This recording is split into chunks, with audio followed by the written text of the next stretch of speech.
जय महाराष्ट्र मित्रांनो, मी मराठी 45 या चॅनलवरती आपल्या सर्वांचे स्वागत आहे.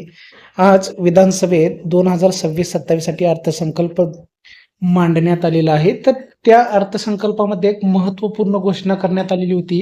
ती म्हणजे शेतकऱ्यांसाठी कर्जमाफी. आता हे निश्चित करण्यात आलेलं आहे की शेतकऱ्यांना कर्जमाफी जाहीर करण्यात आलेली आहे.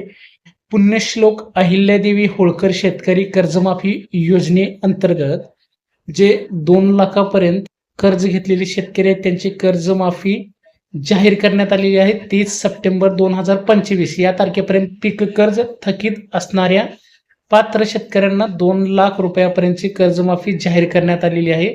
त्यासोबतच कर्जाची नियमित परतफेड करणाऱ्या शेतकऱ्यांना सुद्धा 50,000 रुपयापर्यंत प्रोत्साहनपर लाभ देण्यात येणार आहे. त्याच्या संबंधित सुद्धा घोषणा करण्यात आलेली आहे. याच बजेटमध्ये शेतकऱ्यांना काही हिताचे निर्णय किंवा उपाययोजना सुद्धा करण्यासाठी घोषणा देण्यात आलेली आहे. त्या म्हणजे सर्वात महत्वाची गोष्ट जे राज्यामध्ये महाडीबीटीद्वारे स्वर्गीय गोपीनाथ मुंडे अपघात सानुग्रह अनुदान योजना राबवली जाते. त्यामध्ये शेतकऱ्यांचा समावेश केलेला होता.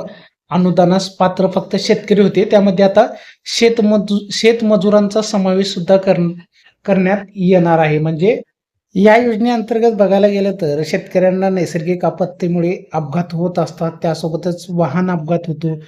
एकंदरीत काही वेळा तर मृत्यू सुद्धा ओढवतो किंवा कायमचे अपंगत्व सुद्धा येऊ शकते. अशा परिस्थितीत ही योजना शेतकऱ्यांसाठी अतिशय लाभदायक समजली जाते. त्यामध्येच आता फक्त शेतकऱ्यांचा समावेश केलेला होता, पण आता इथून पुढे शेतमजुरांचा सुद्धा समावेश या योजनेमध्ये करण्यात येणार आहे. त्यामुळे शेतकरी आणि शेतमजूर या दोघांनाही लाभ या योजनेअंतर्गत मिळणार आहेत.